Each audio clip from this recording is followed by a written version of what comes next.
আমার সবকিছুই নষ্ট হয়ে গেল এই কাঠটার জন্য। চলো তোমাদেরকে দেখাই এই দুর্ঘটনাটা।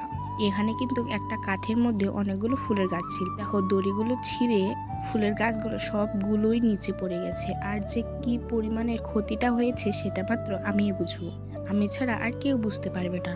এই গাছটাতে আজকে একটা ফুলও ফুটেছে, তাই এই গাছটাকে এখন আমি রিপোর্ট করবো না, আর কয়দিন পরে করতে হবে। এই যে শয়তান কাঠটা, আর দেখারই ইচ্ছা করে না কাঠটাকে, তাও কিন্তু কাজে লাগিয়েছি। তোমাদেরকে এর পরের ভিডিওতে দেখাবো। এখানে আমি একটা সুন্দর কালারের পর্তুলিকার গাছ লাগিয়েছি, দেখো সেগুলোরও কি অবস্থা। যে বনসাই করা গাছটা দেখি তো পুরো মাথাটা নষ্ট হয়ে যাচ্ছে। ভাগ্য ভালো করে এডেনিয়াম গাছটার কিচ্ছু হয়নি। অনেকগুলো পর্তুলিকার গাছ আছে বলে এইগুলোর গাছে এখন দরদ বুঝতেছি না, কিন্তু অবশ্যই পরে বুঝবো।